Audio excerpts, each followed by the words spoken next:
Welcome back to Justice. While many schools remain unopened because of coronavirus concerns, a new CDC report shows that only 9,200 of the 161,000 deaths counted as COVID were from COVID alone. The other 94% had contributing conditions. Dr. Robert Hariri is the founder and CEO of Cellularity, and he joins me now with more. All right, doctor. So if 6% of the 161,000 died from COVID alone, is the mortality rate really reflecting the people who are dying of COVID? You know, that's the big question. What we know is that the vast majority of people who die from this disease are of a very advanced age, or they have more than one serious life-threatening condition. These comorbid conditions can best be characterized as bad health. They include things like diabetes, high blood pressure, pre-existing cardiac disease, immunologic disease, and it shouldn't be a surprise to anybody that these people are at risk of dying regardless of the precipitating factor. These are the people who unfortunately pass away during heat waves or just when they're exposed to things like seasonal flu.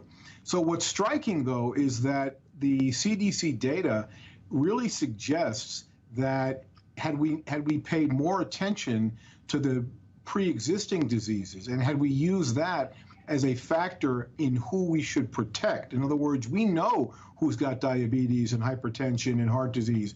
If we knew that and we focused our isolation measures and our protective measures on them and allowed the rest of the population to go about their business, we might be in a very different position today. Well, you know, if we use money then for things like diabetes and respiratory illnesses as opposed to all of the money we've spent on COVID. But, you know, there was some argument at the beginning that this would be so horrible that the president shut down the economy. And now we're looking at it and people are saying only 6,000 people, or 9,210 people to be exact, died from COVID alone. So should we have closed down? And why did we listen to that hysteria at the beginning? Listen, hindsight's 20/20, right? And you know, I have the benefit. I was trained by a bunch of trauma surgeons who said in any emergency, the first thing to do is take your own pulse.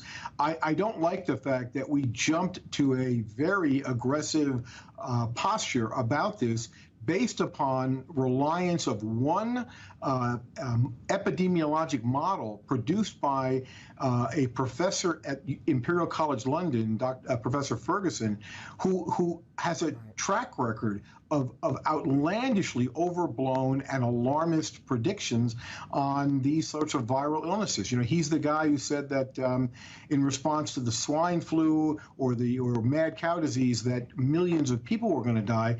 And in fact, if you think about it, the bird flu, which he predicted would kill 200 million people, wound up killing less than 500 globally. So, you know, he's the wrong person to be following a model of, and I'm disappointed. But we listened to him. But, Doctor, we listened to him, and now we're listening to basically two doctors, Birx and Fauci. And, I mean, should there be a commission? And I only have 10 seconds. Or should we just continue to listen to one or two people? Listen, you know what? We should have approached this the way we approached every other crisis. Create an absolute panel of world and national experts like the Manhattan Project and innovate our way out of the problem. I'm concerned that we relied on bad models, and even though we know now that this really affects a very select part of the population, we're not focusing our efforts on them. We have a blanket policy of isolating and restricting everybody, and I don't think that serves the public interest. Dr. Robert Hariri, thank you so much for being with us on Justice.